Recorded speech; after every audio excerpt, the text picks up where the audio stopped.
Hello and welcome.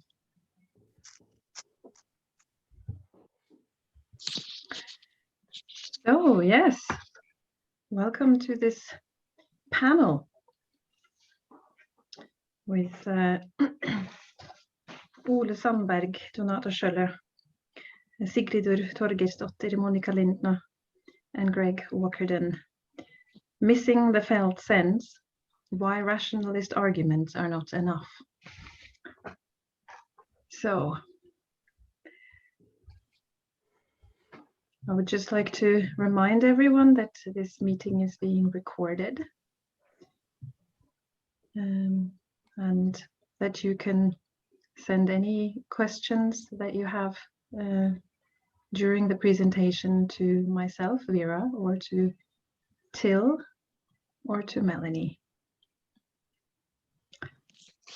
And I would also like to let you know that Tiffy would like to do a screenshot with all of your pictures, if you like, towards the end. So for anyone who wants to be in one of those to be shared on the website and in newsletters and that kind of thing, you can stay behind for that towards the end. So, handing it over to you, Catherine. Thank you, Vera. Hello, hello. I'm Catherine Torpy, Executive Director of the International Focusing Institute, and I'm delighted to have this conference underway, and very delighted to have this panel, Missing the Felt Sense, Why Rationalist Arguments Are Not Enough, as Vera said. So this workshop is a panel made up of members of the research group on embodied critical thinking and the training in embodied critical thinking program, which is a cooperation of 5 universities and the Microphenomenology Lab in Paris. And it's housed at the University of Iceland. And it's funded by the European Union's program called Erasmus+. So today, this illustrious group will discuss Jen Lin's concept of the felt sense in the context of the contemporary political landscape, and in particular, what happens when the felt sense is not articulated and allowed to carry forward. So Vera said their names much better with her accent than I will do, but I'll try it myself.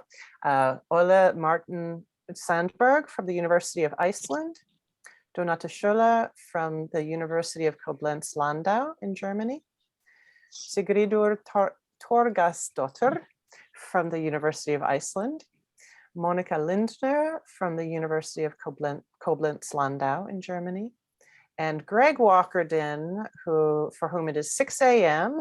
in Eastern Australia, from Macquarie University. So thank you all so much. I'm really looking forward to this panel.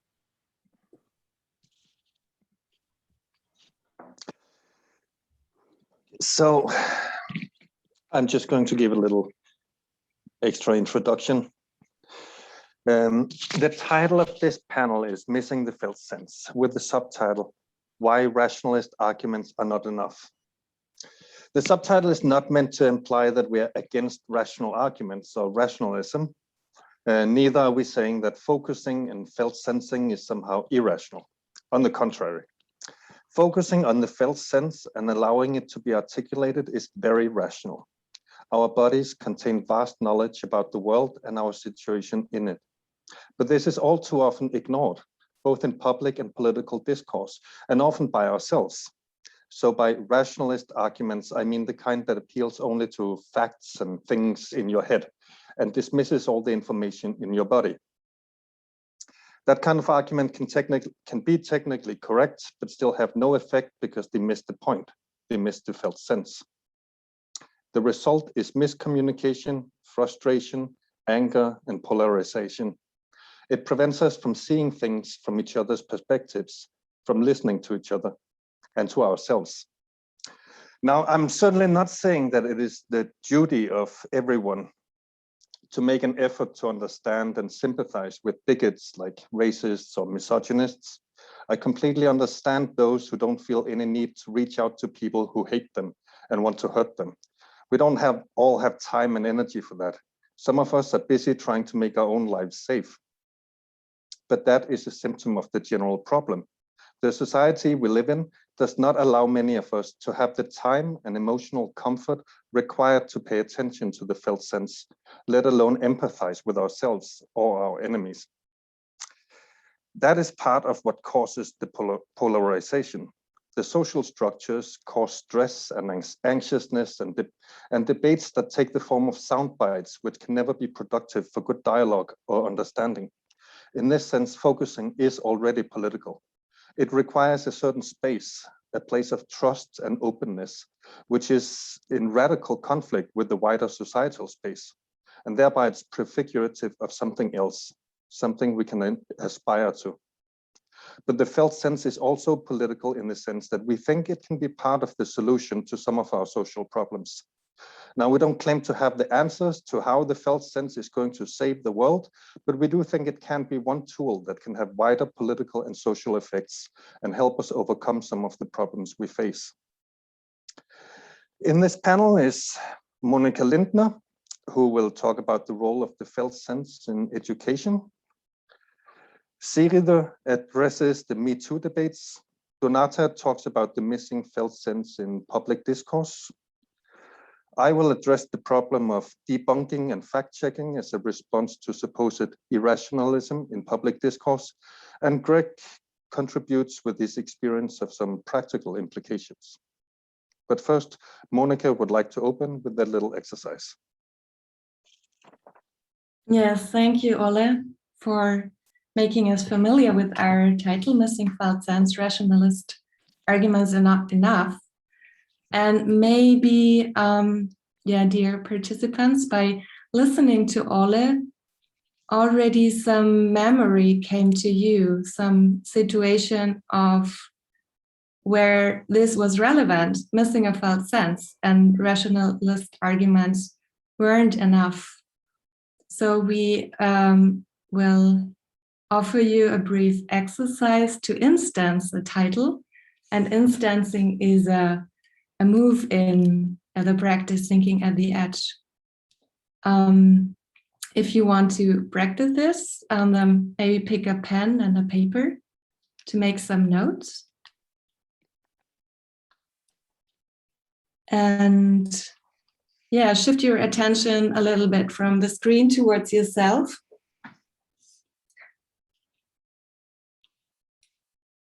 And allow a moment to come back in which this was relevant, a felt sense was missing, and rationalist arguments weren't enough.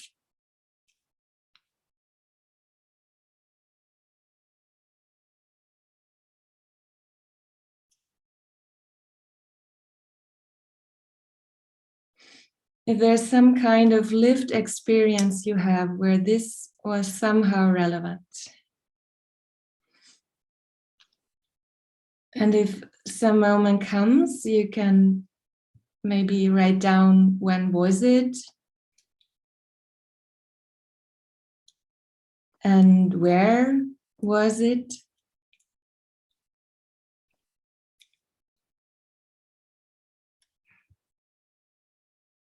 And who participated in that situation.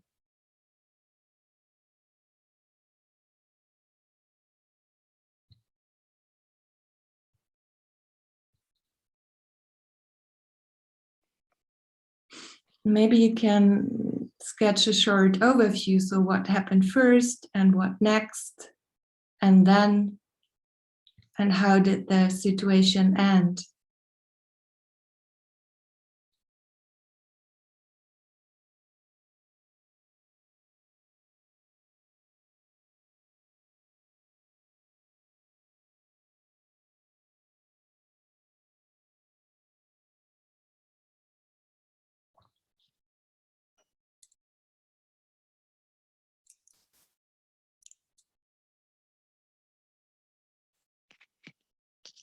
And in this happening, was there a moment where this was most relevant?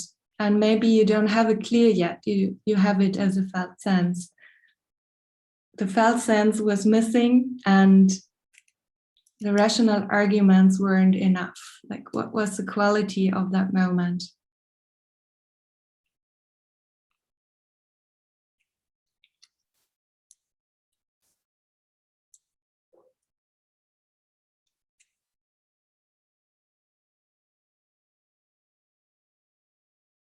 How did it feel?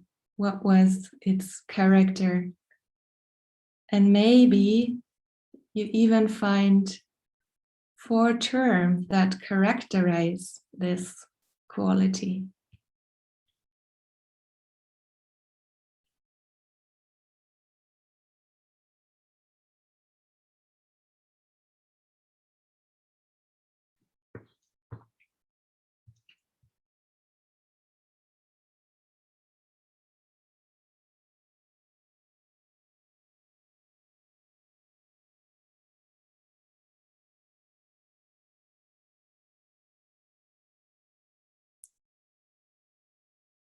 And to slowly come to an end, where do you feel it right now? Does it have a place in your body?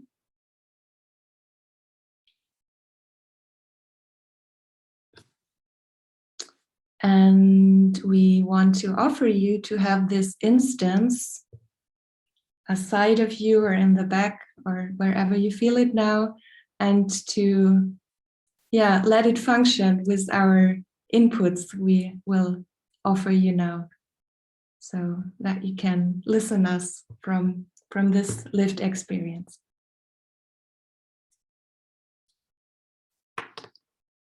And we will start to share our inputs, and I think, Ole, I hand over to you again. And you're muted. Feels weird. I was just talking. Yeah, I'll find this share screen thing. And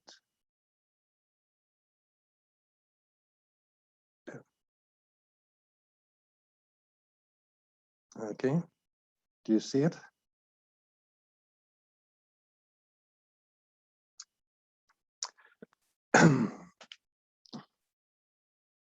So this is something. I'm sure you all are familiar with at least some of these concepts. Vaccine hesitancy, Russian hackers, a more simple claim like Brexit, Pizzagate, QAnon, alternative facts, etc., etc., etc. This has been part of the public discourse, at least the political discourse and the media discourse for the past 5-6 years. And the solution in the media especially seems to be to double down on, if people are refusing to believe in simple facts, then we need to double down and give them more facts, tell them why they're wrong, check all the false claims, etc. So this is fact checking, which became a huge thing, especially in the US media in 2016, and seemed to, at least in the New York Times, to have stopped in 2021. But debunking generally doesn't work. It depends on what kind of things people believe, and how attached they are to those beliefs. But in political discourse like this, it is proven to rarely work. That, of course, doesn't mean that you shouldn't provide facts when lies are spoken, etc.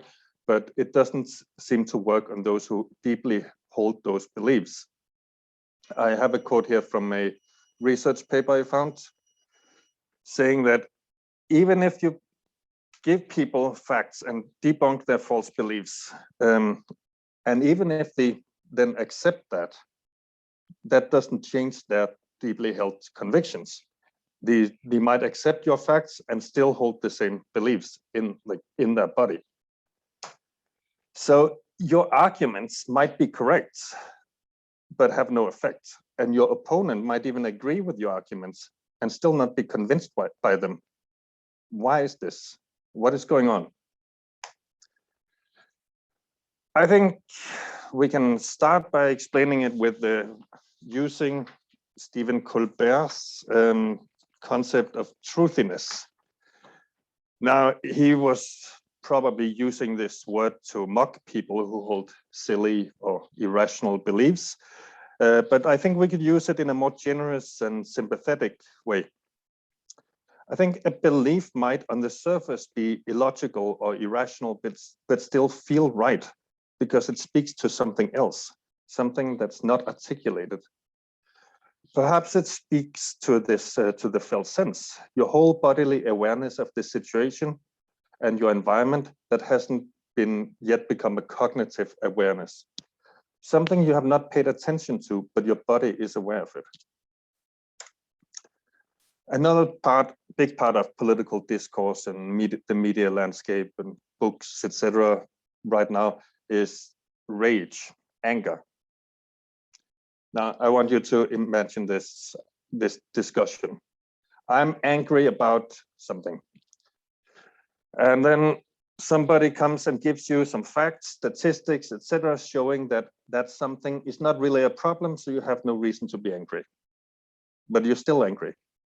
I then respond that then you're being irrational because I just told you you have no reason to be angry because that thing you were angry about was you misunderstood it. You're being irrational, you're a fool. Well, that doesn't solve your anger, does it?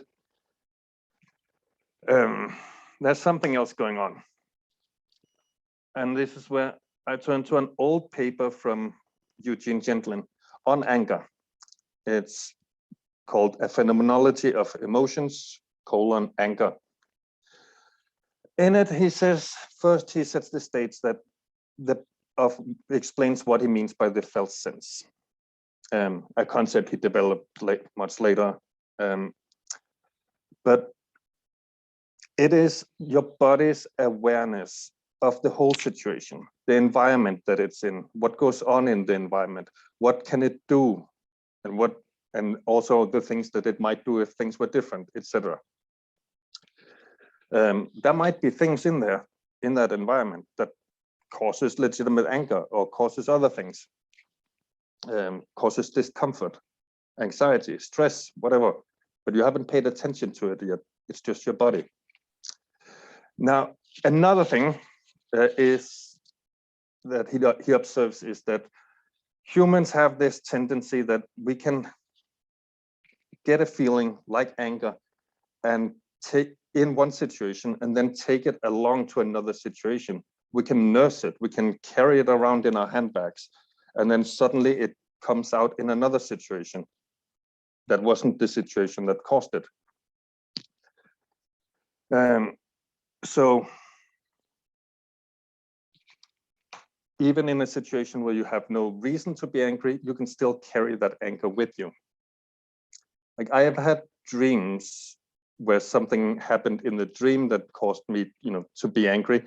And when I woke up, I didn't remember the dream, but I had the hormones and all of these things in my body that still caused some anger. And I did not know why until I suddenly remembered the dream. So I know what he's talking about here.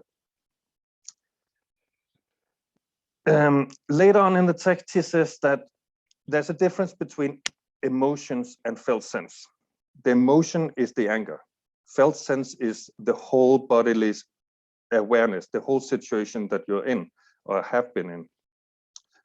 And if you pay attention to the felt meaning, you might realize what is wrong, what is going on, and then you can do something about it. You can take it in many different directions. But if you're not paying attention to the felt meaning, the felt sense, then you just have the anger.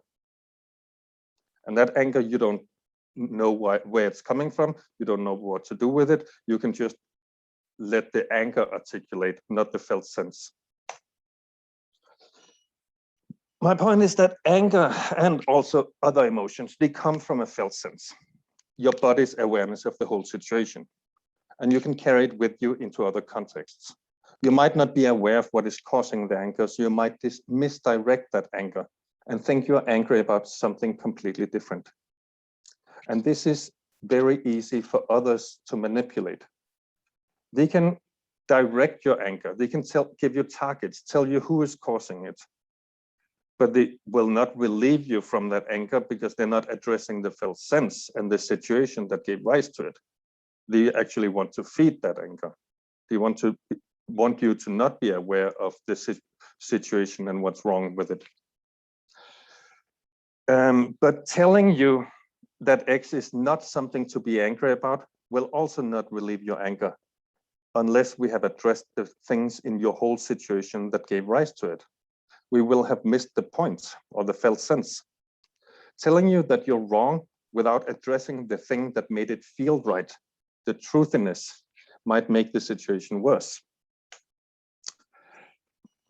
And I think, there doesn't have to be anything wrong with anger as such. People have good reason. People often have good reasons to be angry, and other emotions like being anxious and being mistrustful of authorities, etc. Because the world is unjust. That is the environmental situation, the bodily awareness of the whole situation that a lot of people are in.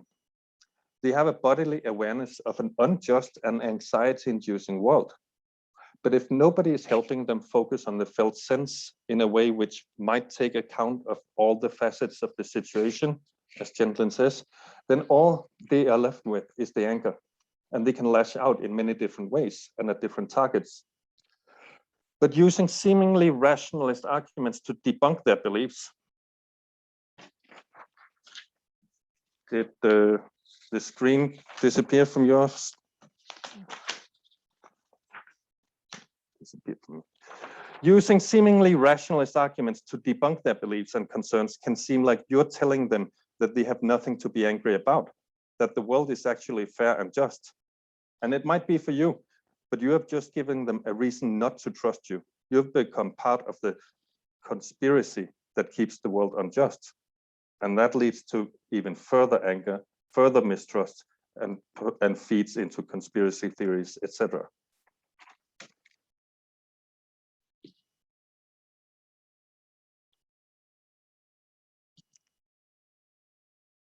Thank you.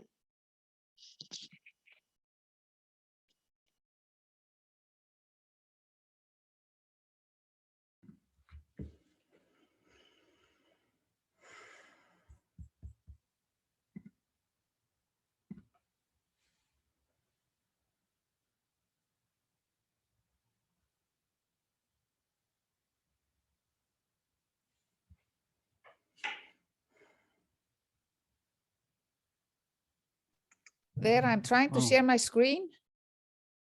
And I get, and it seems like I have to open my system preferences. Can you just share my, slides?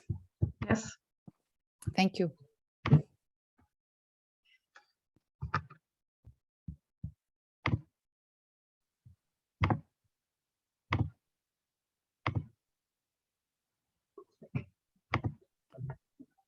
Okay, I will talk about the kind of instancing that we kind of did in Monika's exercise before, and I will discuss Me Too debates and one instance of those. Slide number 2, please.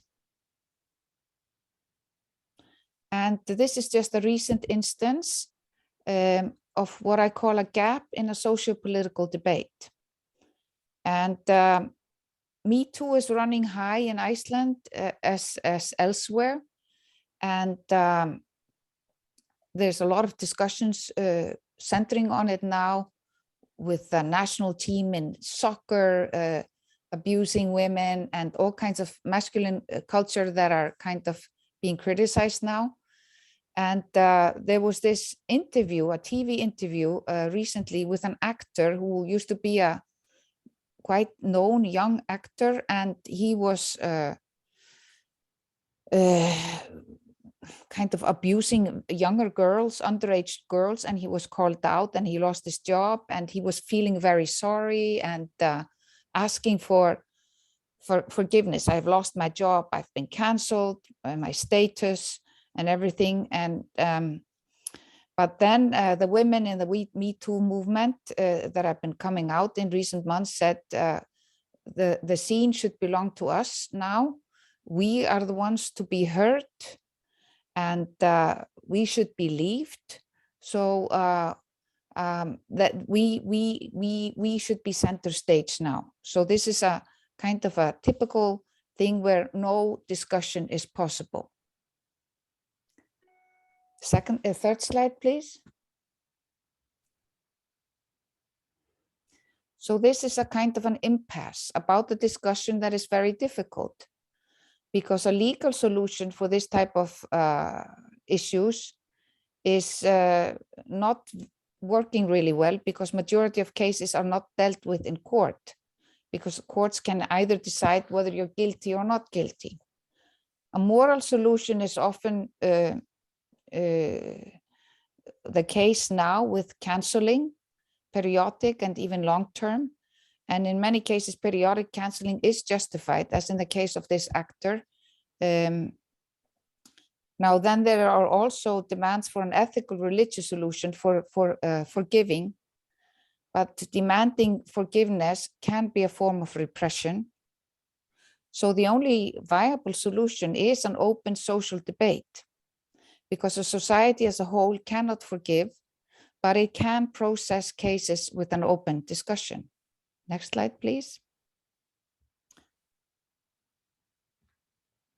Forgiveness does not have a place in certain dynamics like this. We need something like a resolved understanding. Next slide, please. Now I want to talk about the scar and the wound. Gender-based violence is nothing new. It is a wound and a historical scar. And the Me Too movement is about the fact that the wound needs to be opened to let the air and the light begin a healing process. We also have to acknowledge how it takes courage for victims to step forward and speak out. This is something that Hannah Arendt talked about as political dignity. When we show ourselves publicly, also in vulnerable positions, we show political dignity. In the process model, Gentlin writes about how our bodies as experiences have scars. And also we carry as bodies the wound experiences of our race and our species. And I think this should also go for gender, although Gentlin does not mention it. Emotions run high in Me Too debates. There's fury, there's indignation, there's anger, there's hurt. There are cycles, vicious cycles of shaming and blaming. There's war of the sexes. How could a Gentlinian-inspired socio-political debate offer possibilities of carrying issues forward? Next slide, please. In a book by Elif Shafak, How to Stay Sane in an Age of Division, she talks about the need to tell stories. If you cannot tell your own story, you will not be willing to listen to the stories of others. Those who are systematically unheard will systematically not engage with ideas that conflict with their own. How can we tell our stories in a way that could bring about change? Next slide. So I want to go from wounds to crossing. Follow the wound. It can be painful, but it is always disclosing.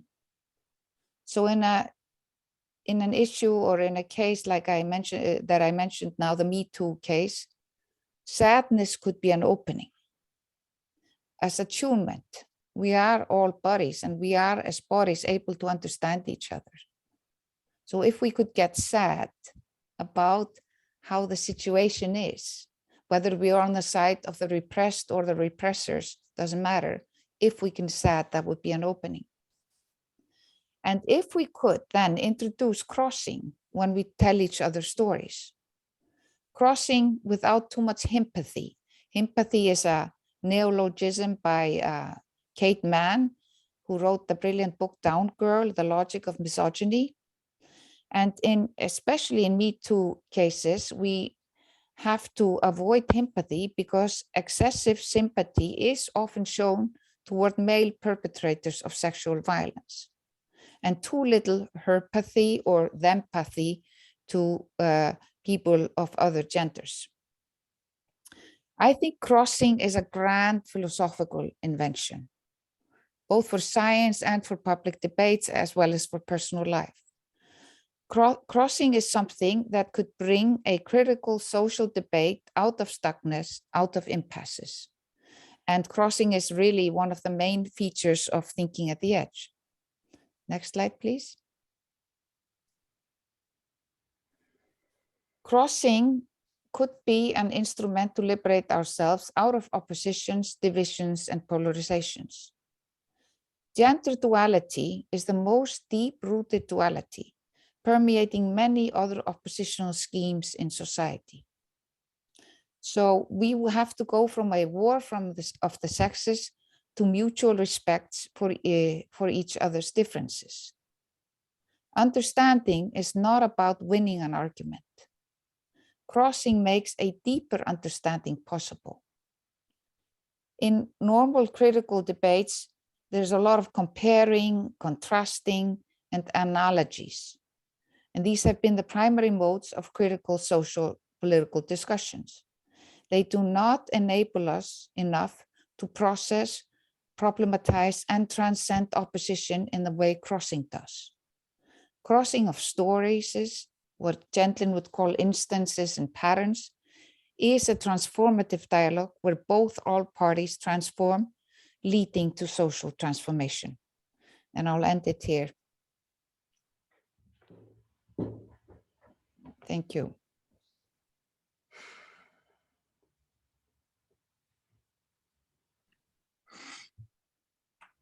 Thank you, Siga. I will continue and pick up the wound as well as the crossing patterns. I have 2 slides and Melanie is going to share it, I think. I can already start to speak because I'm starting with this wound and the fact that we are humans and we are born very vulnerable. Yeah, we depend on others who give us food and carry us around and are our interactional others. So that's what we know with Gentlin also now, we are interaction. And we,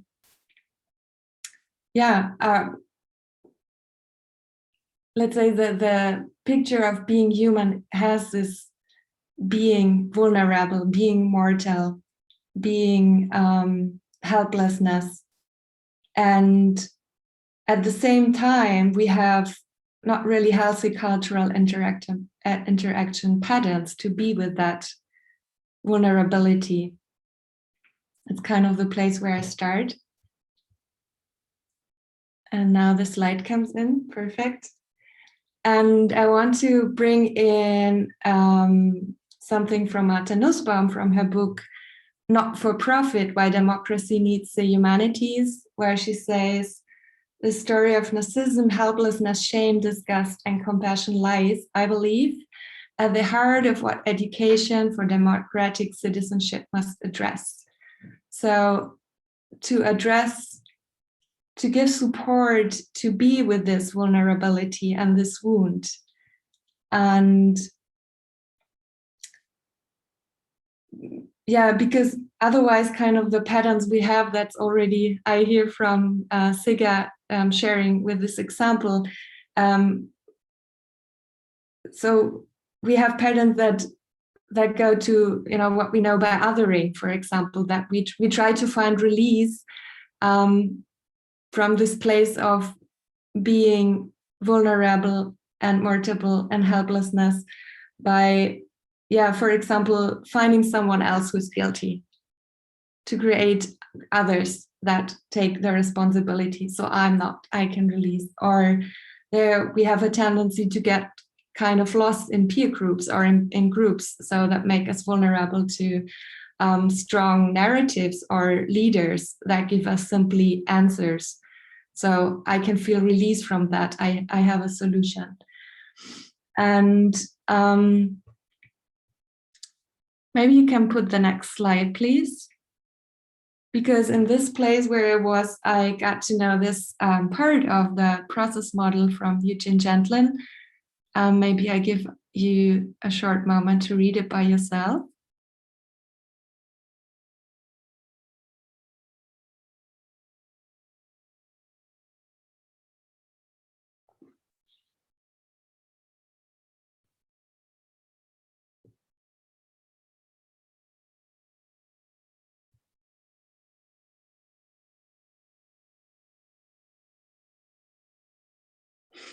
Though that's a quote that I learned with you, Donata, and what I got from you is that we can understand with Chandlin that even though we have very complex situations and environments and patterns, they're thinning, they're thin. We are not able to feel that ourselves in the situation completely.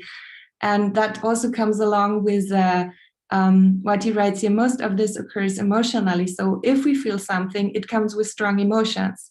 What I think we also can feel that if there is put fear on us, or if there are strong emotionalized narratives, that we have a tendency to, this is something that we feel, while at the same time, what also Ole, you already mentioned, that emotions and felt sense are two different things. They're somehow connected, but emotions tend that we get lost in them, that the situation narrows, and that we lose the complexity, the connection to ourselves and the entire situation.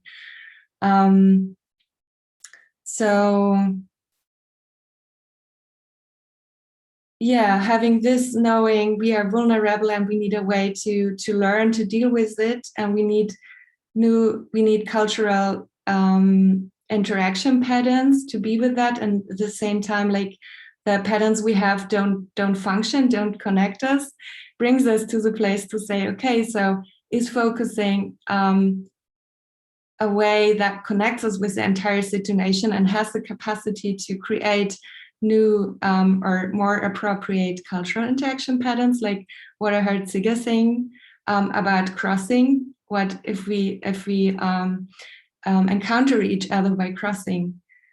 And just at the end, I want to bring in a third inspiration that's also coming from Hannah Arendt when she reflected in her book on what is responsibility in a dictatorship. And she said, like, those people who didn't go with the mass, who didn't join the main narrative, were those who didn't realize that the existing cultural interaction patterns weren't appropriate, they didn't work.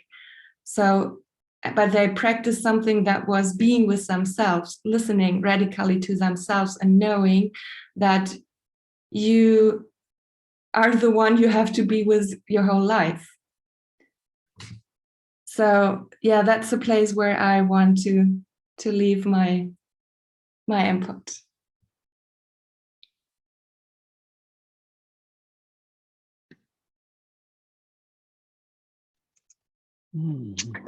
Thanks, Monika. So let me just take up the baton, and I'll just share some slides. So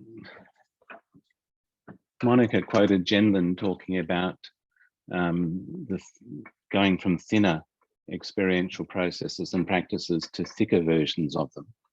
And I want to take us inside a bit of a case study from that. And so I've worked for about 30 years as an environmental professional practice in a mixture of academic consulting and sort of government roles. And in that process, I've explored through reflective practice ways to work from felt sensing in professional practice, and I've obviously taught them as well. And I want to speak from that experience.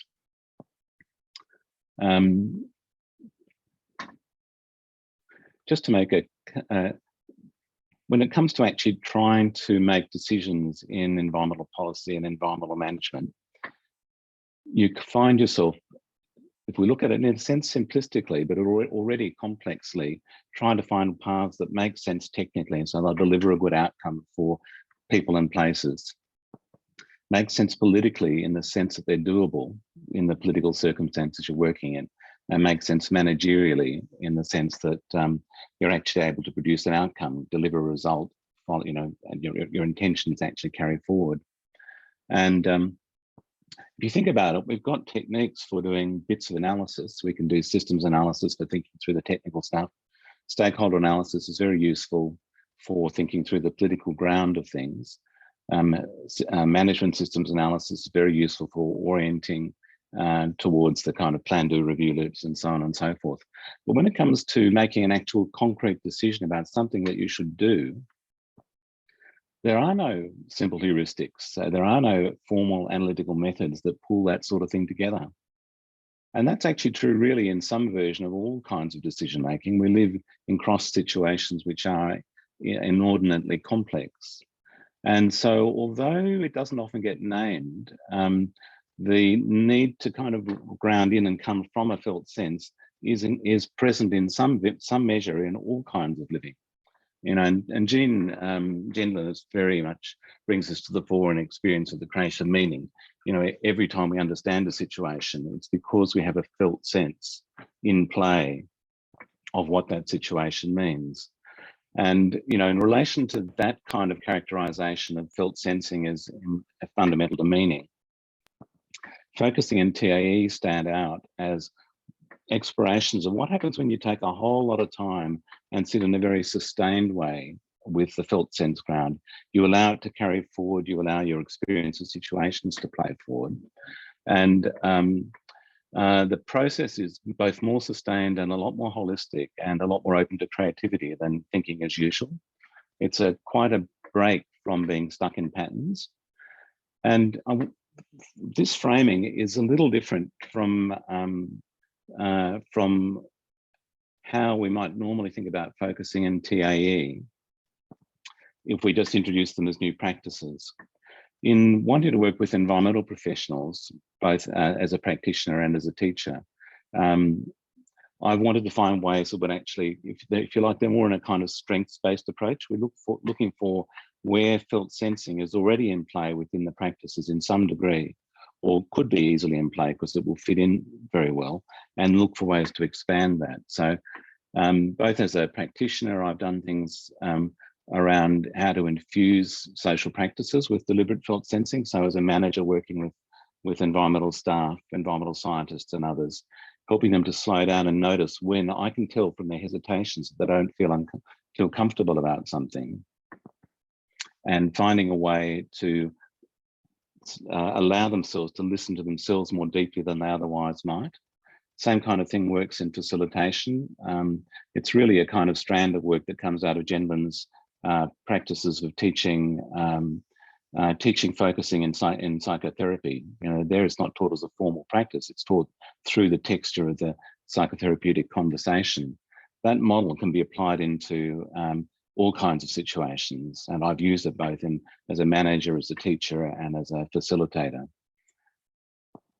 And in the same kind of vein, looking for practices that create more space for felt sensing. So, you know, positional bargaining, where we're kind of in opposition to each other, is a place where we kind of emotionally tend to close down in conflict. Principled negotiation is a negotiation tradition which invites generating lots of options, invites dealing directly with emotional challenges when they arise, invites shifting from positions to interests. So what is it that underlies our concerns? So you can find places like that within our cultural context where there are more rather than less opportunities already for felt sensing to occur. And so you can take an approach to this practice, which I've done both as a manager, as a consultant and facilitator, and as a teacher, university teacher, to widen the space of felt sensing. And I think of it, and I think of that approach as kind of more philosophy of the implicit oriented, looking for possibilities that emerge from experience in the creation of meaning from a process model and other texts of Gendlin's. And also it's strengths based. It kind of orients from not what's the lack in people's practice, but what are the possibilities. So I just want to scoot through some of the slides I use students to give you an idea of how I actually do that work. And you'll be able to generalize it really in some form, I think, properly to any practice where you want to help other people learn to focus through the texture of the work that you do. So a few slides. So these are some quotes from Donald Schoen, who's one of the gurus of reflective practice. And you don't need to read all of these now. They're on the they'll be on the thing afterwards. But what I wanted to point out is that Schoen is an example of somebody who recognized the importance of the filled understanding underpinning practice, but had no language to explicate it. But he points, for example, to sporting kind of context, hitting the ball, points to playing music and doing improvisation in music. Context that I've found students, for example, readily recognize that they do work from the field for something. So they discover through examples like that they actually do have a capacity to ground from their felt understanding as they're practicing. Oops. I do little exercises with people and I ask them to actually delve into how they're doing what they do. Asking, what do you do when you are stressed? What do you do when you're feeling uncertain? What are the micro processes you rely on as you feel your way forward through a process? So you can see this kind of shift into helping students notice where they're already doing something of this shift to felt sense-based practicing. And then I bring in stuff around Gendlin's work and point out that there's quite strong empirical work in both the mindfulness stuff and around Gendlin's, that these skills are real and can be taught. And then as a kind of a way of really embedding people deeply in this work, with my postgrad students, my model has been to have a major practice research project where they take some area of practice that they're interested in developing, and they do it. They work on it through a combination of reflective practice in the Schoenian sense, and then embedded within that Gendlin's felt sensing as a way to navigate it in your practicing and your reflecting. In this particular context, I'm doing stuff which has six practices along with, these 5 along with reflective practice, which I must have dropped something out of that slide, which are a platform for catalyzing change. So I'm sort of skilling people in internal entrepreneurship, essentially.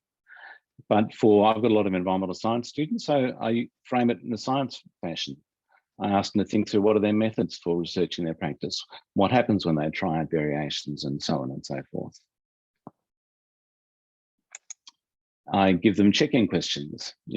How tuned in are you to Schoen's approach to reflective practice? Differentiating, being exploratory, trying out moves, things you think might be helpful, and hypothesis testing. And then within that, how tuned in are you to how to work with Gendlin's felt sensing as a foundation for practicing? And this is an example of one of the assignments that came out from that. I mainly want to bring it, just illustrate it to show that you can, once you actually read the assignments, you can see the track of their process deepening and their exploration. Teaching people to work creatively, to explore innovation deliberately is part of the stuff. But heeding the felt sense self-consciously is crucial to that. And it's perhaps just worth saying that I'm trying to teach people to be environmental entrepreneurs within organizations. And I don't have the capacity to throw them into an organization to do that as a general rule. So I let them do work in any environment, in any context that's not the classroom. So it can be their home life, it can be their workplace, if they're working in as environmental professionals. But this is an example from somebody who wasn't working in an environmental workplace, was teaching dance.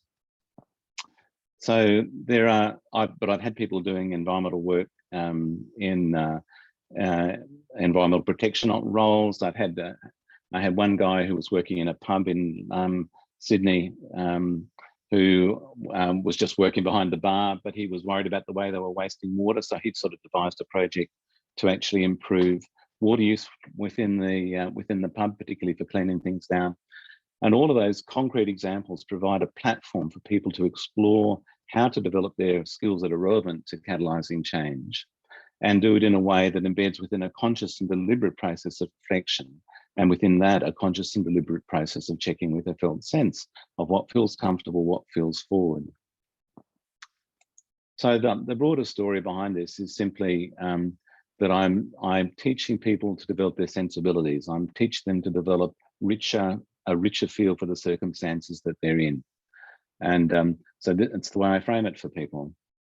So the meta things there are, this is an approach to taking the texture of people's lived experience, the situations they're actually in, and helping them to deepen it in the direction which the philosophy implicit points to so vividly, the capacity to ground with a feel for the situations we're in a larger way than we may sometimes do, and in a way which provides more opportunities for creativity.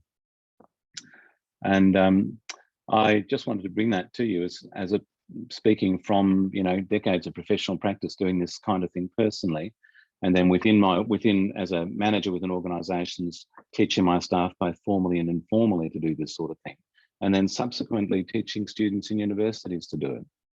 So it doesn't provide the kind of full transformation that we might hope for, and which Ole and Sigga and Monika have been pointing to.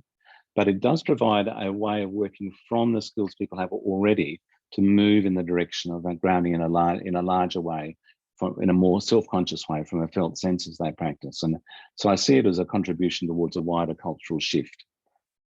And that's all I wanted to say. So I'll hand over to Donata. So we're both muted, Donata. Thank you very much, Greg. I think I take the baton now. I kind of understand your practices as thickening practices. Monika talked about the thinning, and you show how thickening can be done. Yeah, even in a very fine way that you don't immediately have to go to the focusing workshop. Yeah, that there are many different entries. I want to now just to as a kind of ending perspective to also shift a light on the role of language. Yeah, Jenlin really made me so very much aware that language can be such an opportunity, but language can also be such a danger for heating up the debates, for disconnecting us. And I want to share with you some fundamental thoughts from the process model on this that I think shed another light on practice. Okay, so there is a quote which is very close to the thinning quote which Monika shared with us. And it makes us aware that even when we think, the discourse is out there and words are something, are a linguistic system, and Jenlin makes us aware that words still need to form in a bodily way. The right words must come to us. And if they don't, there is little we can do about it except wait in a bodily way, sense what our situation is and what we sense that we were about to try to say.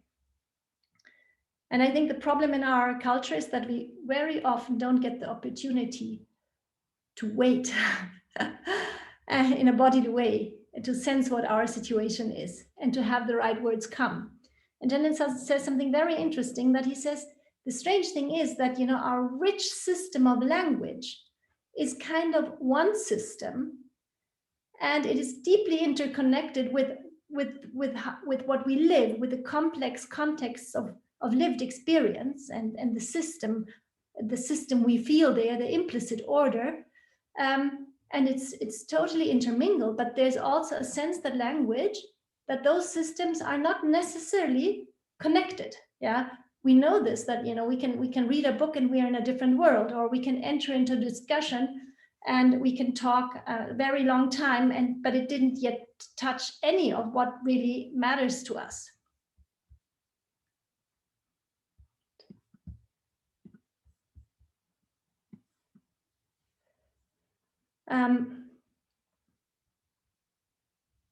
So because language can also work as a closed system, yeah, We can follow the implications of the words. We can follow the logic of the words. We can totally stay in the system of language. And then in the humanities, this went so far that they were very serious, to be taken serious approaches, which says we only have text, we have nothing else. We just have the system of language.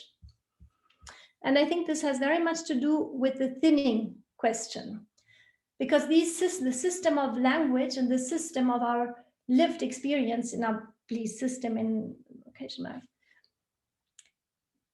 I think in our culture, mainly one of these systems, the system of language, is cultivated in our education. You know, we learn to have clear thought patterns in school. We learn structure. We learn the logical implications. We learn conceptual coherence. We learn definitions. And also in our everyday life, we learn how to talk in a way, that, is, Wittgenstein speaks about the language game. One moves in this language system also in daily life, as if in a closed system. One says what one has learned to say, what is proper, what goes quickly, what does not disturb the flow. A familiar, fast ping pong with few surprises is our ordinary way how we use language. And also sometimes it's also our way how we use language in academia. And in this use of language, if it's not connected with the context of our lived experience, one can hardly feel one's own context touched by the language which we use. And it's not carried forward in the use of language. It is even very often chronically ignored or diffusely heard or lost or confused without this ever being able to come up. For the problem lies, among other things, in how we use language in a sometimes really chronically disconnected way. And we have not deliberately learned how to connect it in our official educational systems. So when we try to connect language and to our lived experience, there's this challenge we are facing. Words are no longer quite right. One stutters and one stammers. In the usual course of events, one can hardly afford this. One is then interrupted. Someone takes one's word. One does not get the chance to let the right word come. Also, it might seem strange in a normal setting of a quick discussion, if you meet in this conventional settings, to be so careful with language. You become kind of foreign in your own culture. But if this is something that works, if connection happens, then this closed language system opens up and words become newly meaningful. And that's what we experience in Thinking at the Edge, and very much in focusing, that concepts can refresh themselves, they can recharge, they can condense themselves, words can really start to glow and become so meaningful, and they take something along, they carry something forward, how Jedlin puts it so well in one term. So I think this is very relevant for our question, because also in the public discourse, in the talk shows and the debates, the crude way one uses language as if there were no other options, as just recirculating opinions, kind of making them even more sharp, characterizing them, often, polarizing them. There are only two. And also the way that intellectuals argue their position often shows what is called discursive machism. So the French philosopher Corinne Pelluchon thinks that the deliberate turn that we learn in democracy, to be more to think better together, she says it needs moral traits, yet maybe it also needs another kind of exercise. We just very often don't even know how to do it. And I want to just say, in this connection of the rich language system and the complex system of lived situations, when it comes to oneself, there's this feeling of not being alienated anymore. One brings the culture to oneself, or maybe one develops the culture, one develops in culture and develops culture in oneself. And this opens extended spaces for understanding. So just to end, my partner at dinner said, well, this is unworldly, this is not realistical.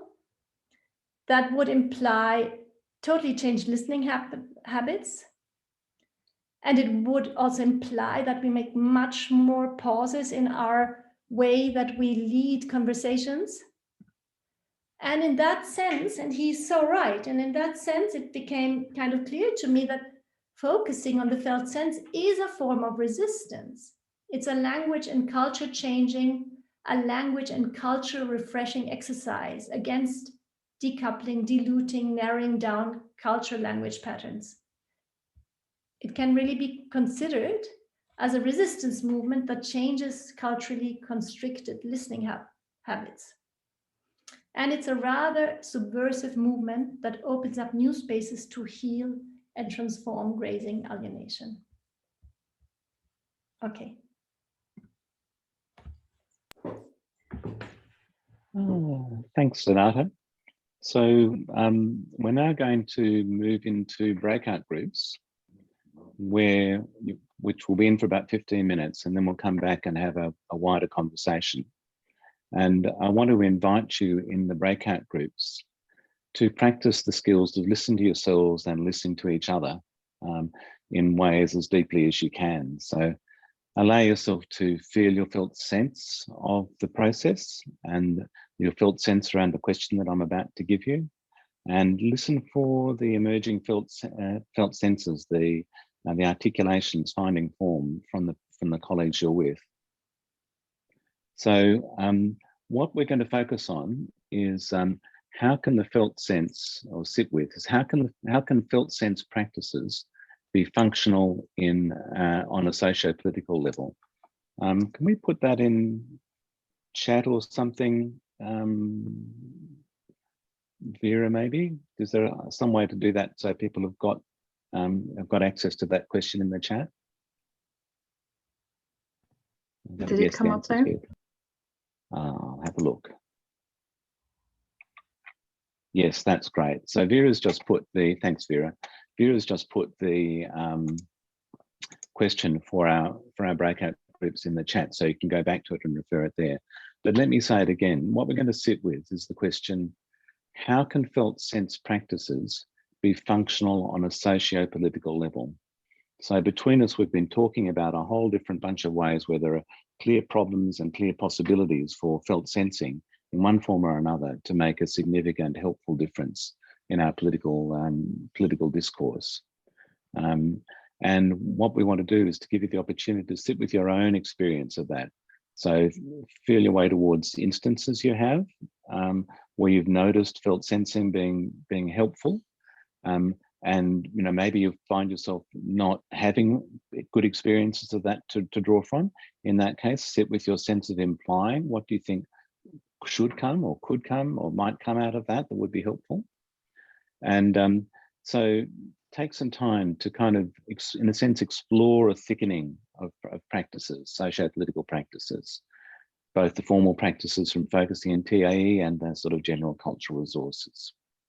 So one member of each of we're going to be in 5 groups, and one of us from the panel will be in each group. We're kind of there to kind of support and resource. We're not there to be in charge. So please take this as a space to sit with your own sense around, okay, so how can we take this felt sensing ground from our practices and bring them into socio-political change? So I'll hand over to Vera to put us in groups.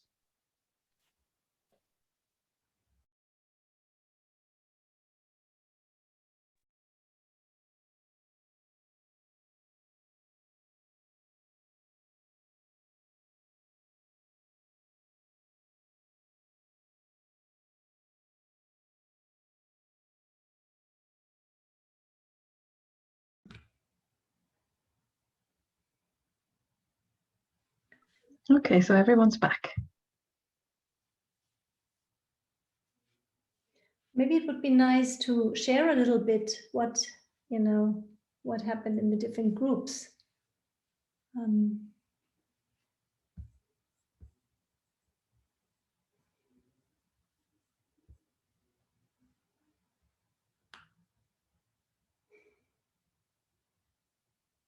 If something new emerged, something surprising maybe in this short time. We didn't really speak how we are going to do this now. So maybe just somebody wants to begin. And feel free to begin with questions or comments if you don't have a specific fresh insight coming from the groups. This is an open space for whatever kind of conversations we all want to have. And the 5 of us on the panel have had plenty of a go at setting the agenda. So I think we're turning the agenda setting over to everybody else.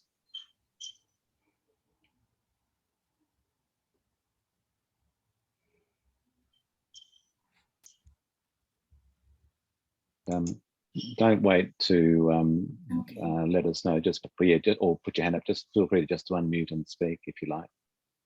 And so Marianne, you wanted to? Okay, yeah, so I guess the last thing that came to me in our group is, I know I'm discouraged and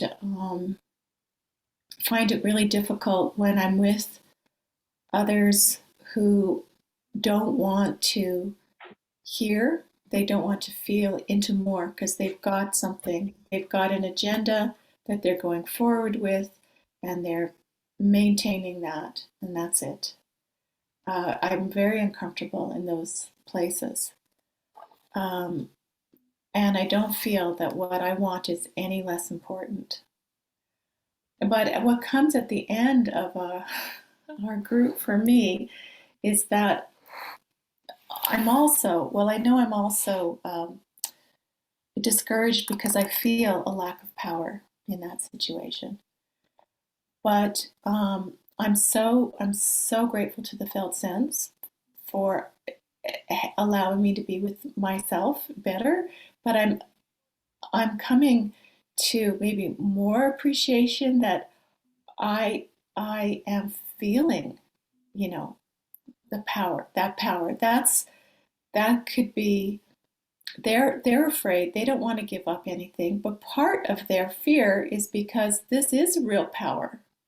To be able to sense into more is real. So I hope that made sense. I'm feeling better about my own vulnerability. That's what's coming at the end of all of that.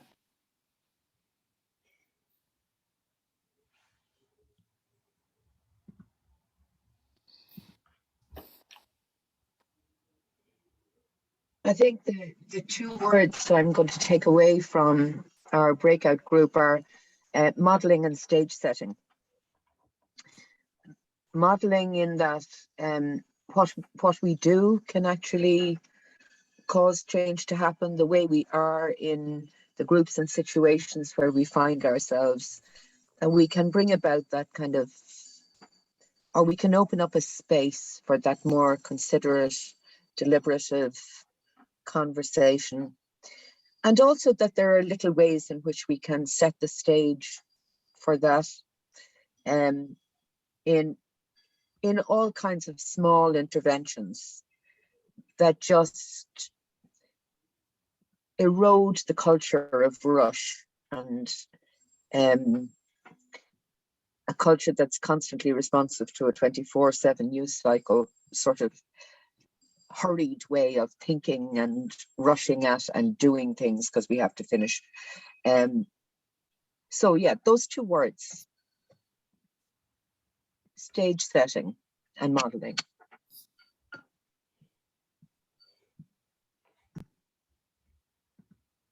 Salvador has his hand raised. Yes. For me, from the group, like it came in a different way, almost like a discovery, like sociopolitical is everywhere.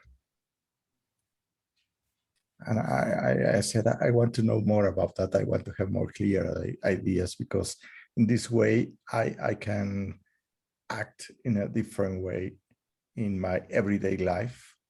I may have maybe a big project or not, but I don't need it to act in a socio-political way. And that's something that is kind of bubbling within me, not wanting to understand and to grasp more about it. Thank you. Something that comes in me as I cross what the last three of you said is I feel a sense of power come in me as I'm present that my interaction, like how I mean, it's not quite right to say how I am in this interaction because it has some kind of separateness in it, but like as I kind of am this or modeling this, like that changes the interaction. It's a different interaction. It's like, oh wow, like I'm affecting it just by in my everyday being, every moment, and that feels like like I feel not so helpless in this whole big something that can feel like out of control of me.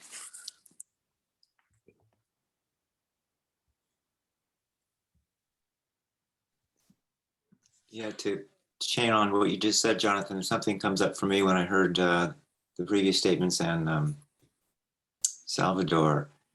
The whole idea of political social being this sort of structure, and it kind of cracks and falls away, and then it's just me, this human with another human. Maybe that's even a problem. To a practice I could do is just drop the idea of a political self. And not that it's not there, but it's an abstraction that there is this political self. It's true, but it's still a construction. So I'm just thinking, yeah, I could maybe relax more into my human self and feel my, my intuitive connection to somebody. That's it. Yeah, the thing that comes as I hear that, Frank, is like, and that is political. That's like so political that, yeah.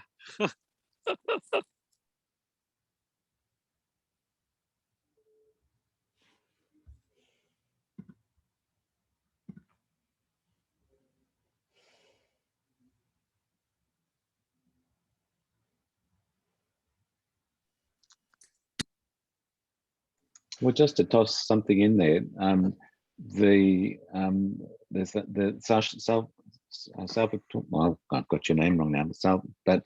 Salvador was making the point that the sort of socio-political permeates everything, and Jenlin, in his experience in the creation of meaning grounding, is talking about how felt sensing permeates everything in the sense that there's a felt understanding that underpins the things we say, even if we're operating in ways that are rather disconnected or poorly embodied.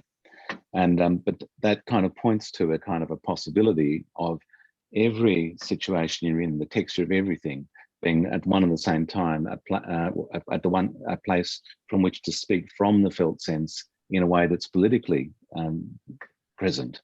And there's been a lot of touching on themes of powerlessness, and related to that, the power of others. And I don't think there's any simple solutions to that. I certainly don't know any personally, but it does invite a kind of movement of exploration towards regrounding ourselves and speaking from that grounding in whatever ways we can find we can do in the circumstances we're in. And Ollie wanted to jump in there, so I'll hand over to Ollie. Well, I wanted to just one of the issues that were raised in the chat and in the breakout room. And I don't know if Marvin is okay with me giving me a summary of the points, or if he wants to do it, you can give your reaction afterwards, but I wanted to put it out to everybody because it hasn't been brought up here. What he said, and I would kind of agree, is that with social justice, the issue is power, political, economic power, etc. And I think he felt that we didn't address that sufficiently.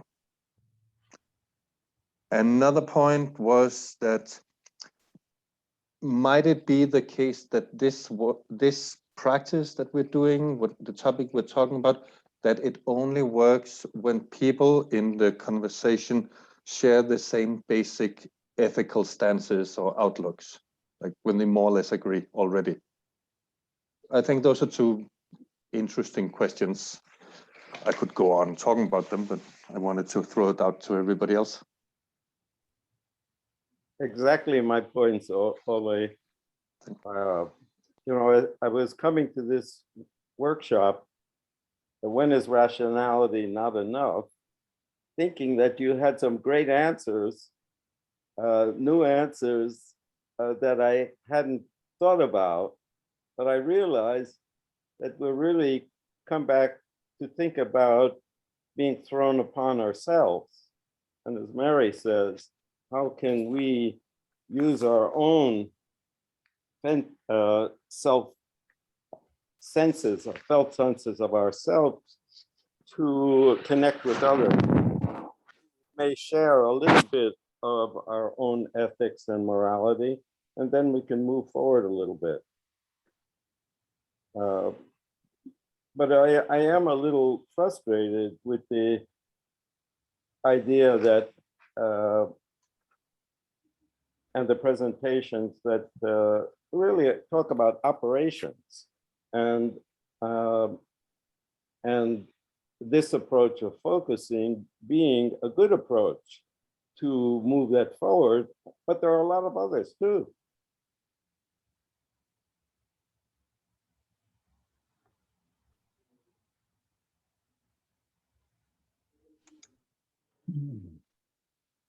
So maybe just to make a couple of comments around that. Certainly, I think focusing and thinking the edge are, you know, they're things that we might be able to contribute from specifically. I think felt sensing is very wide, but I really do think the kind of the problem, the way I personally relate to the challenge of power is that to appreciate there's no fulcrum, there's no point of control in these kind of decentered situations that we're in around power and injustice. I've personally got a very strong high level of concern for the well-being of non-human beings who suffer far worse than most humans do through our processes, even though the impacts on people are very severe. But once you actually widen the horizon, it's just shocking. And I don't personally know anything better or stronger than that kind of decentered, allowing yourself to make contributions without knowing whether they'll work, or whether they'll work a little, or whether they'll work a lot. I've personally worked for major transformation in lots of different contexts, achieved it. It's never happened in any of them. The effects have generally been faster change than we might have otherwise had. But I kind of embrace the vulnerability of that in a way, because I know that there isn't a control point. I don't have the power. I don't actually think that anybody does, despite the analyses that we might tend to offer. But anyway, Marvin, you might like to respond to that, or somebody from the panel or anybody else. So.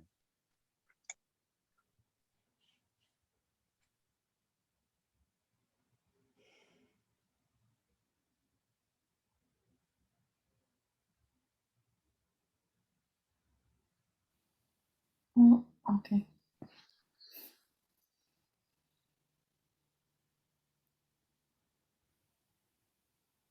Marco?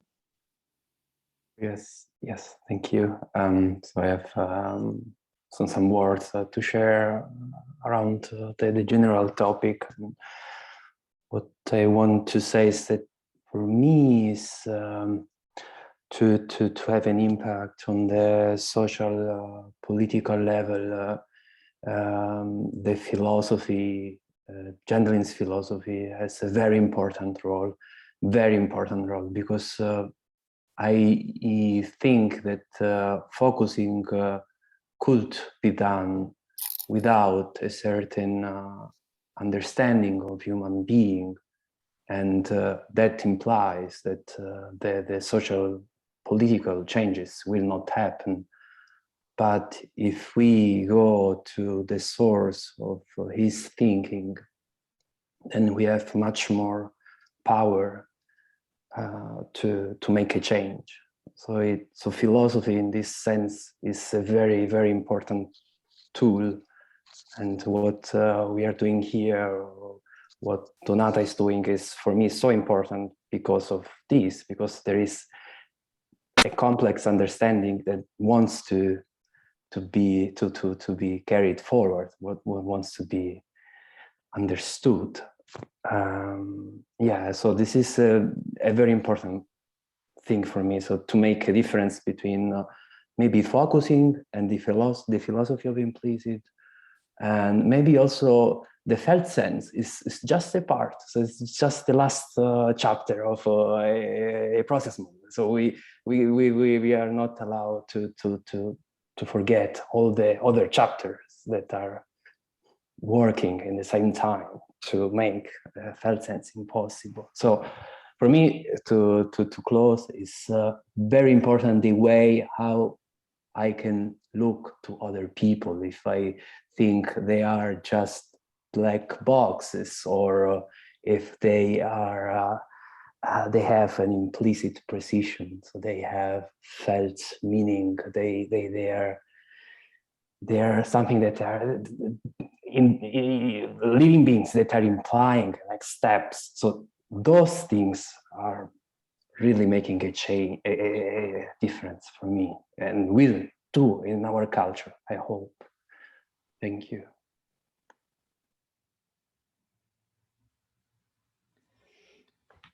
I would like to also say something, but it's not yet, it's for me quite a new thought about the power structures which are implicit in our use of language, but in ways which kind of become for me newly thinkable. And I think I want to also connect back to a point that Monika makes, that if we use our language in a way that mostly we kind of don't really touch what matters to us, we don't really touch, what the wound which Sigga has pointed to, and we know from cognitive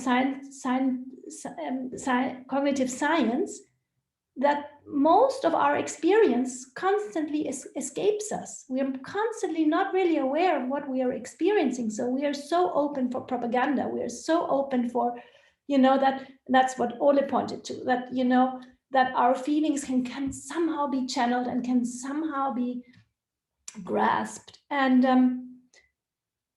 then also, I just lately in a workshop, somebody made me so aware that in a historic, in a military system, that reigned our culture for centuries, one was not interested that people become aware of how they feel. One was very interested in this disconnection and this dissociation, and also now in an economical system, where it's all about profit. One is not interested, that people become aware of how they really do in these systems. So I'm making now big claims, but I think this reconnecting of the way we learn to speak and the way we really feel and experience is an extremely powerful thing, because it dismantles this blind power dynamics, that kind of are not interested in conscious human beings. I'm not making really a strong claim here.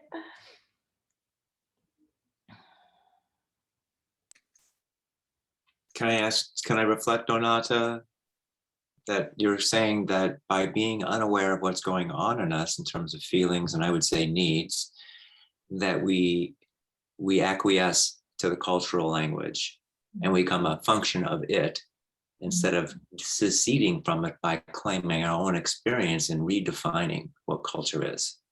Is that covered? In that direction, exactly.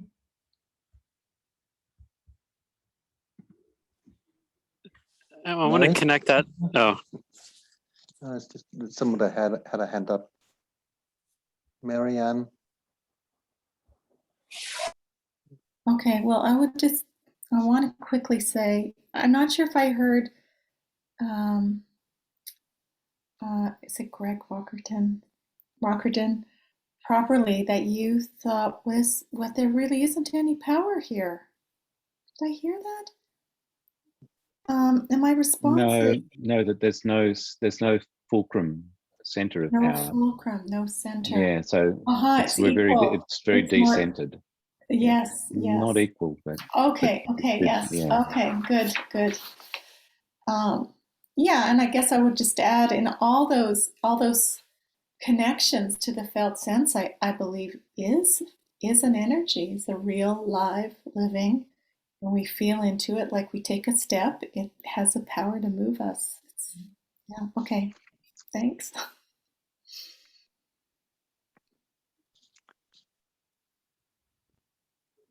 I have often. Yeah, you were first, Sigga. Okay, thank you.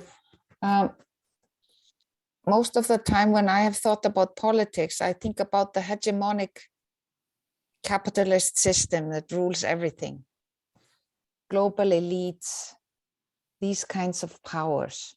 And then I, start to think, I mean, if focusing is just the individual solution, can it bring anything? But then I hear this word like claiming our experience. It feels like such a powerful phrase. If you claim your experience, I mean, philosophy has always talked about, the autonomous selves that strives for freedom and liberation. And I think the road to that is claiming your experience. And I see it happening. I see it happening like with figures like Malala, who says, I want to go to school. I see it with the kids who say, we need to do something about the climate. I see it with the Occupy movement, that used to be. So those kinds of where people are claiming. So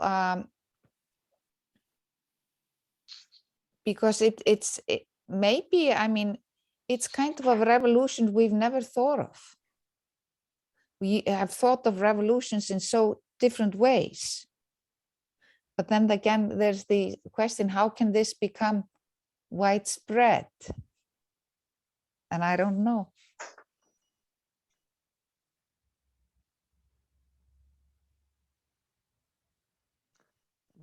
Beatrice?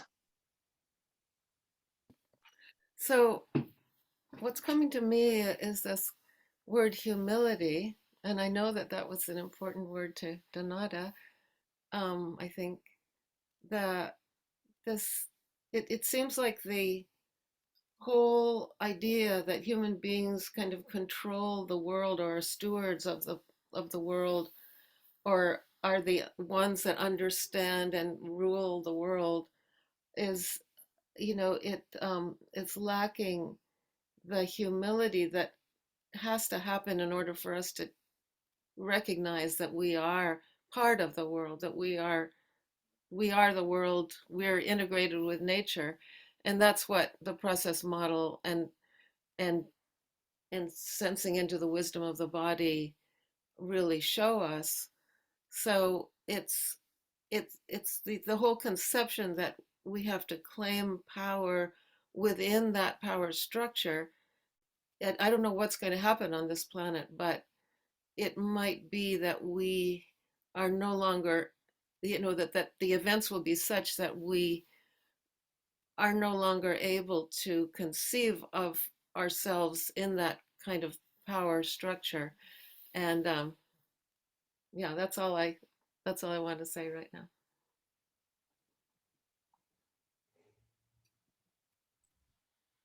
Well, and B, like what I hear in that is, how do we create new power structures between us using something like the felt sense that recognizes the, hegemonic patriarchal culture that we're all a part of, that there's power structures going on in there, but that we can meet. And Frank, he said, like, just as humans, and in that humility and humanity, find a way to restructure power by exploring how those dominant power structures are showing up. So not that I'm just claiming my own experience, but that I'm hearing your experience and it's shifting my body to start to experience those power structures out in my everyday life. Because like even coming to a place like this, we're all like in these little boxes and having our ideas we want to share as individuals. But how do I hear Marianne tell me in our group that it's vulnerable to bring this and share in that vulnerability with them? Because it's harder for me in these spaces. And so how, and with a few of you, I have been in some more intimate spaces. How do I get to like, this is how this power structure is showing up right now in a social way, whether through gender or whatever these identifiers are, but these identifiers aren't the whole story. And we can maybe meet in a felt sense to restructure our bodies to then go back out into that power structure. And so like, for me, that's this ongoing question is like, if this is going to be functional at a socio-political level, it has to like restructure at my body level and like closer in or like differing levels of intimacy so that the personal very much will be political at the same time, but it's sensitive. I'm scared to come to these spaces and not bring all my philosophy and my ideas and talk to you for 20 minutes and just not hear you, because that's what I've been trained into. But these kind of spaces, I think this is like a mediational space or a middle space between like maybe the, higher up ones of like, I can be a little bit more vulnerable here and also maybe hear you and say it back to you that like, I heard you say like, at least maybe to like somebody who was in my group, like, how come we don't have more time to feel into this space together? And I don't know, it's not allowed sometimes, but it seems like maybe we're allowing it a little bit more in these kind of spaces.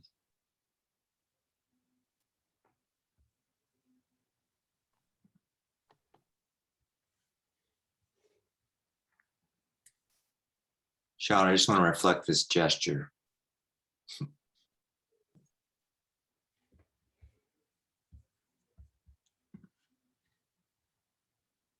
Yes, I deeply resonate with what you said. And I very much like this, also this sense. And I think this is really, if one understands focusing in this way, that it really changes your body. And changes your body in the situation. And with this, and it changes your embodied context. And with this, you can go out and you do change situations a little bit.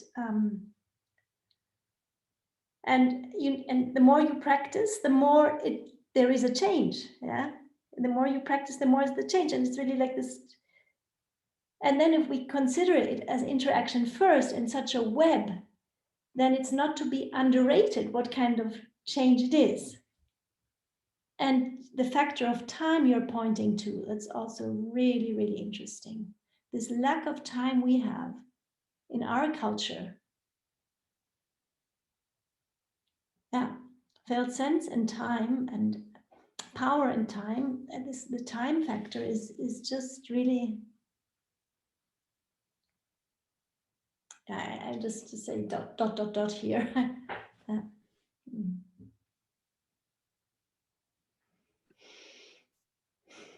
Maybe next, yeah, I feel like connections to all of you saying like from Marco, this reading APM and getting the understanding from that is already also doing the shift. Like the reading feels often like another practice because it changed so much the understanding and then how I'm in the next situation.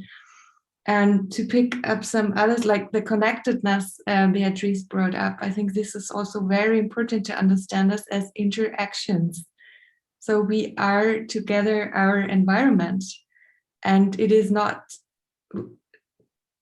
politics is not something we make a concept of and it is external, because it is us doing it. And the way how we are we are each other's we are interacting, we are each other's environment. And then also that the resistance in that, like, you know, I mean, there's also some danger in it, in trusting that. We spoke about that also, like it makes you more sensitive to feel the entire web I'm part of. And the more I practice focusing, the more sensitive I get about it, and sometimes the less I can stand how it is. While I still often don't know how to change it, because I have to do this at work and this is the rule. And so it needs also kind of a caring, maybe caring for each other who are practicing this to stand this, because it's very, very, it's yeah, a very powerful web. But then also see it as, yeah, sometimes when I read also Hannah Arendt, I wonder, yeah, she shows it. And now, what can I do? I'm in this interaction with myself, and it feels so strong. It feels, yeah. Maybe, yeah. Also, I like this idea to redefine resistance as something which means I am with myself, and I listen to myself in this web, and I look for a caring interaction that support me and becoming more myself and helping others to be more themselves.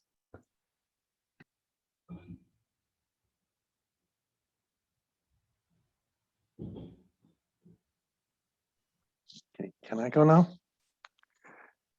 I'd like to think about the topic that, oh, sorry, lost a piece of paper with the name that was brought up earlier. Does this only work when people already share a basic ethical perspective? And I think no, but it's a yes and no. I think it requires different approaches in the different situations. I'm thinking of like all the debate there was when, you know, Donald Trump was elected, but you can also, it doesn't have to be American centric.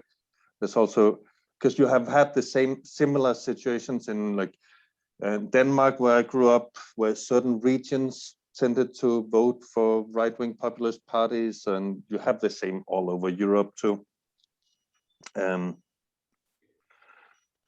But I want to think about why, let's say, like as a person in a small town in, let's say, South Dakota in the US, who falls for Trump's, you should be afraid of Mexicans, and so we should build a wall kind of thing, like that whole rhetoric. And there's no Mexicans living anywhere near where they live, and like Mexicans are not the cause of any of their problems. Why does that work? I think, I mean, is it just because this person who may never have even met a person of Mexican descent, do they like somehow have a weird biological hatred of Mexicans? I don't think so. I mean, there are genuine racists, yes, but there's also people that we can meet somewhere and say, hey, what is going on here in your thinking? I think a person like that might have a whole lot of insecurities, a whole lot of problems in their lives. A person like that might be suffering from unemployment or precarious unemployment. They're living paycheck to paycheck, or they're afraid that the local factory is going to disappear, or there's pollutants in the water, opioid epidemics. There's so many things that causes anxiety and like fear. And you just want someone to promise you security, safety. And then that becomes symbolized in things that have no relation, that are not going to solve the problems in your life and are not causing the problems in your life, but it works. And those are places that we can And I'm not saying it's everybody's job to do that, but somebody can. Like, there's potential to go in and say, like, how can we work with this? Because your fears, your anxieties, your rage is coming from a genuine felt sense that we should acknowledge and say, how can we help that develop in a meaningful way? So that is to the people that we don't, that seemingly we don't share ethical values with. I think sometimes we can find a middle ground, but it's hard because we're not in contact with them often. But I think there's ways to do that. But then there's the people that we do share a ethical outlook with, or at least we think we do. And I think this is really important in, like in social justice spaces, in left-wing spaces, where people ostensibly have the same political goals, ethical goals. There's still these problems. People are still polarizing and using, like Donatan Sigríður has written a paper on how in academia we're teaching the students to use like frozen arguments, like just arguments you pick out of a shelf from the textbooks, and you don't internalize them. They're kind of meaningless. And people do the same in spaces that are trying to save the world. Like these things come in fashion trends, but like one decade, there's certain language you're supposed to use. Nobody knows why. It's imported from academic language often, and then it just becomes frozen. This is the way you're supposed to talk. And in activist spaces, those with a middle class academic background know how to use this as power tools. This language that is supposed to be like liberating, but when used the wrong way, it becomes a power tool that you're using to get power within the little left-wing spaces where people who are not from the same academic background don't know how to use that language, and then they get frozen. And then you have these polarized things where people are afraid to say because you're not understanding each other's experiences. And this is what we need to do if we are ever going to challenge any power structures. If we cannot challenge them among ourselves, then we're not going to do it anywhere else. That was my speech.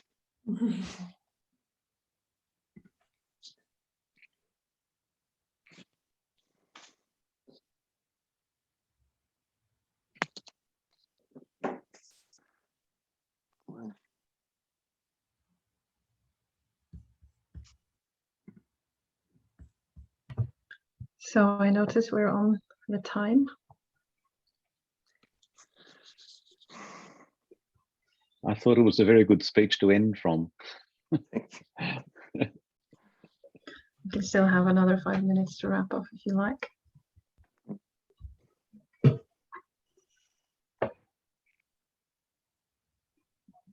Down with embodied liberation then, as a term.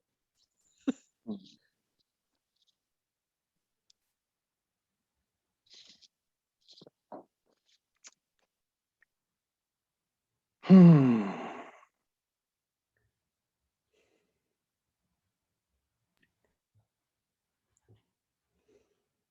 need to learn what a genuine racist is. Well, maybe sometime I'll learn it. If not, I'll be asking you. Yeah. I'm not sure. Surely hatred must come from somewhere. It's not like built into you biologically. But my point is just that some people who are easier to reach than others, and if we just somebody has some racist, like something that can be interpreted as racist or that is racist, or and then we immediately put them into a binary, like racist and not racist. We are the good ones, they're the bad ones. I think there's nuances, there's layers, and those who are attacking us, and militant Nazis and stuff, of course they're not people we should like reach out to with flowers and let's try to focus with them. But maybe eventually. But there's other people that we can reach. Those who are voting for right-wing populists and have and share many of the same values that we do. It should be possible to reach them, but we cannot reach them if we're like, polarized and just like, oh, they voted for Trump once, so we're never going to talk to them again. And I'm not saying this is easy, or that it's everybody should do this. We should all take care of ourselves. But somebody should do it.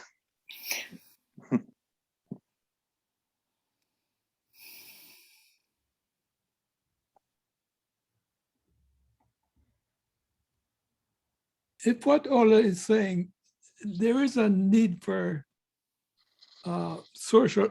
political propaganda, or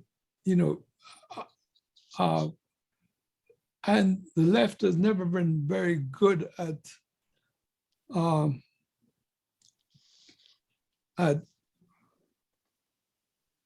formulating some way of still being human, and on the one hand, and on the other hand, making their message clear enough that it gets not necessarily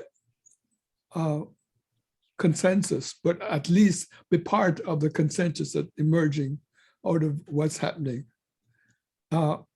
It's not the left so much as everything is happening so fast, in terms of technological, we've almost been speeding up without any. Globalization is a big word, but the very fact that within this conference we can discuss with each other from different places in the world and still have some sense of, talk about felt sense is a positive move. But the Focusing Institute still is a very small, even acceptance within academia, or even, their friends, I can't even discuss focusing. I just keep it to myself. Not that it's a bad word, like, racism or sexism or colonialism, but what is focusing? All I can do is embody or exhume something of my understanding of reflective listening. Be quiet when it's important and speak to what I've heard the other person say, or what is being said in a hopefully a meaningful way that brings some point of view from them, that there may be a different way of approaching the situation. But it's like you said, it's difficult, and it's going to be an uphill battle. But climate change is not going to make it any easier, or any of the other things, authoritarianism or whatever it is. We just have to decide what we have and do the best we can.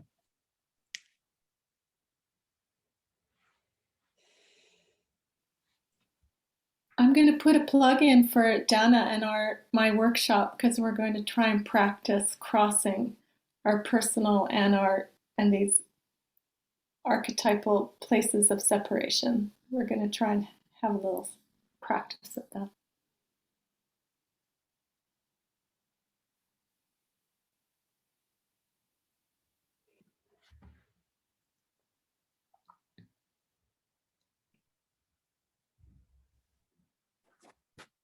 I'm grateful for this discussion, and that we can freely talk among people who seem to be largely from the same ethical plane. But I would throw out to the organizers, how can we, in this group focusing, incorporate or get some of people from outside this ethical plane to participate with us? Then we could have a better understanding of their position. And I don't know how one does that, but maybe a question to the organizers.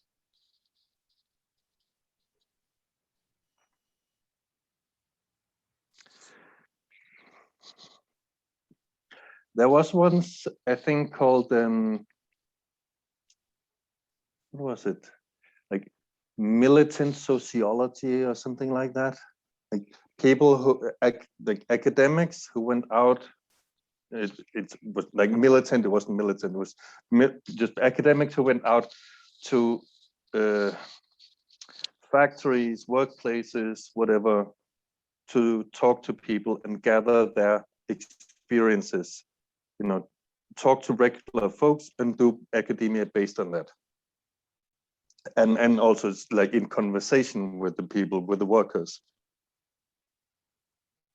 I just have that, like, it was just a wild thought of militant focusers who go out to regular folks and just like, can I invite you for some coffee for an hour or two, and just like you share your experiences and I listen and maybe reflect back to you. And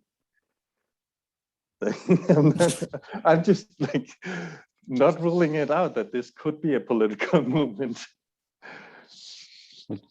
Just to add on that, there's a wonderful book by a woman called Fran Peavy called Heart Politics, and a journey of listening just like that was central to her political practice.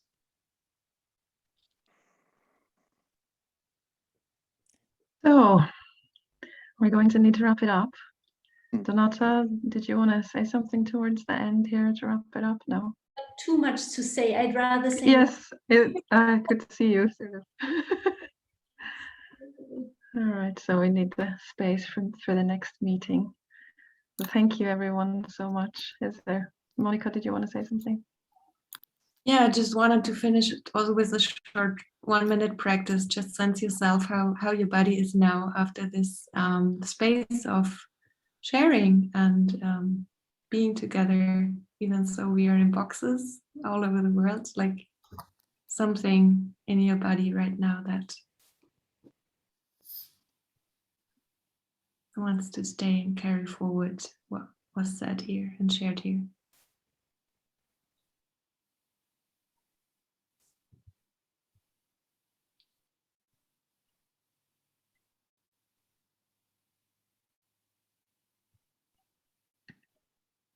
And thanks for holding the space together.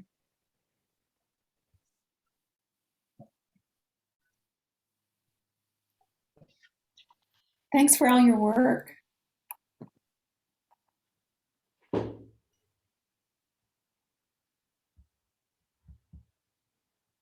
And for those of you who would like to be in a screenshot, you can turn your videos on.